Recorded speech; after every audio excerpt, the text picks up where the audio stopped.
Hey! Aujourd'hui, je voudrais vous parler d'une erreur qu'on a tendance à commettre lorsqu'on utilise le point de vue omniscient.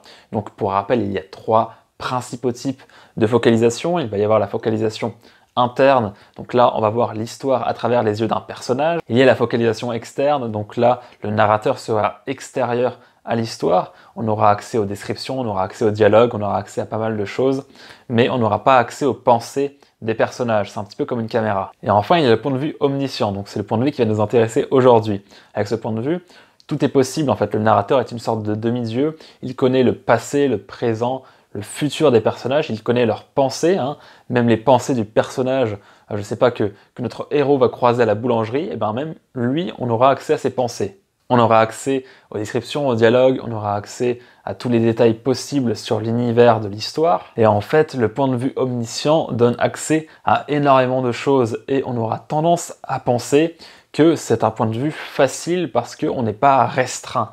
On peut très bien se faire plaisir de passer des pensées d'un personnage à un autre sans que ce soit forcément incohérent. Mais attention, il y a selon moi un piège dans lequel on peut facilement tomber. D'ailleurs, j'en suis la preuve, moi j'ai fait beaucoup de fois cette maladresse. Je vais vous en parler tout de suite en prenant l'exemple de Patrick et Sébastien. Bon, c'est vraiment un texte que j'ai fait un petit peu à l'arrache. Donc là, je vous présente la situation. Patrick et Sébastien sont en train de négocier. Patrick demande une augmentation à son patron Sébastien. Cette augmentation me permettra d'accentuer ma motivation au sein de l'entreprise, dit Patrick. Patrick mentait en disant cela. En effet, il sait au plus profond de lui-même qu'il déteste ce travail. Mais il sait aussi qu'il vaut mieux brosser son patron dans le sens du poil. Donc là, on a accès aux pensées de Patrick, on a la réplique, et puis après, on a les vraies pensées de Patrick. Donc Patrick, il joue un petit peu la comédie. Je ne sais pas si vous méritez vraiment cette augmentation, répond Sébastien. Sébastien adore faire miroiter Patrick. Il ne l'a jamais apprécié depuis le jour où il a manqué une réunion importante. Et puis aujourd'hui, Sébastien passe une sale journée. Il n'est pas d'humeur à la charité. Donc là, nouvelle réplique, cette fois-ci de Sébastien, mais là, on rentre dans les pensées de Sébastien, donc on passe des pensées d'un personnage à un autre. Soudain, François entre dans le bureau sans toquer. Il aperçoit alors Patrick et Sébastien en train de négocier. Il se met aussitôt à penser que Patrick a beaucoup de cran de demander une augmentation. Peut-être ferait-il de même la semaine prochaine. Donc là, on a carrément un troisième personnage qui arrive dans la pièce, et on a aussi accès à ses pensées, à son ressenti sur la situation.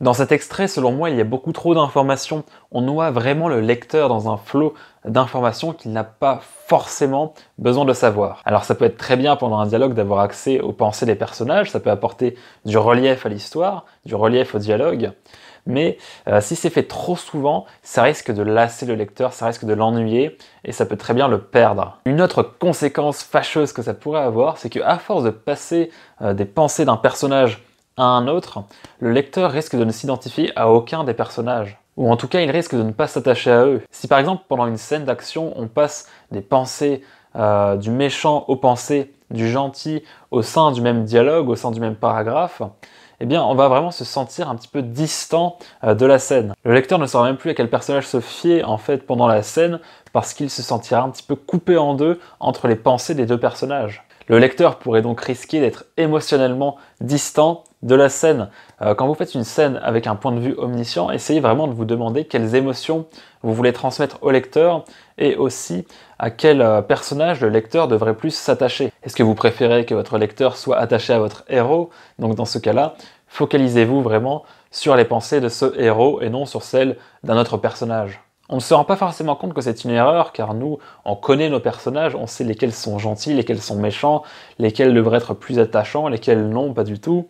Mais le lecteur, lui, n'a pas accès à toutes ces informations qui sont dans notre tête. Le lecteur, lui, va être influencé par le narrateur, donc si le narrateur part un petit peu trop dans tous les sens, eh bien le lecteur va peut-être décrocher de l'histoire ou s'attacher au mauvais personnage, ou ne s'attacher à aucun des personnages. Pour vous illustrer mes propos, je vais prendre l'exemple d'un bouquin que j'adore, c'est L'âme du mal de Maxime Chatham. Dans ce bouquin, on a souvent accès aux pensées du tueur, aux pensées du méchant, mais de manière assez équilibrée en fait. On va avoir accès à ses pensées seulement dans certains passages où il va être seul, où il va en train de commettre ses actes abominables. Lorsqu'un héros est confronté au tueur, Chatham va se focaliser sur les sentiments du héros et non sur les sentiments du méchant parce que lui, on s'en fout, il peut crever. L'omniscience est donc présente dans les textes de Chatham, mais elle est équilibré, ça ne part pas dans tous les sens. Si Chatham jonglait à chaque fois entre les pensées du méchant et les pensées du gentil, ça partirait un petit peu dans tous les sens et les scènes seraient beaucoup trop longues. On finirait même malheureusement par avoir moins d'empathie pour le héros parce qu'on serait trop dans la tête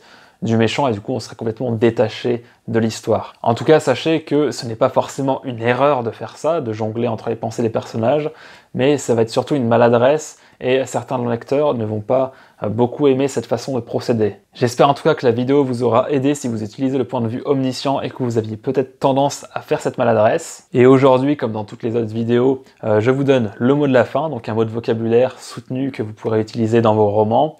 Le mot de la fin aujourd'hui, c'est omnipotent.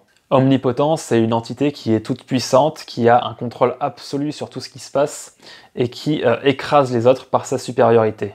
Donc comme d'habitude, vous pouvez vous servir de ce mot pour faire une jolie phrase dans votre commentaire. Ça me servira beaucoup pour le référencement et ça me fera beaucoup rire. J'espère en tout cas que ces petites précisions sur le point de vue omniscient vous auront servi. Je vous souhaite une excellente journée, travaillez bien, écrivez bien. Ciao!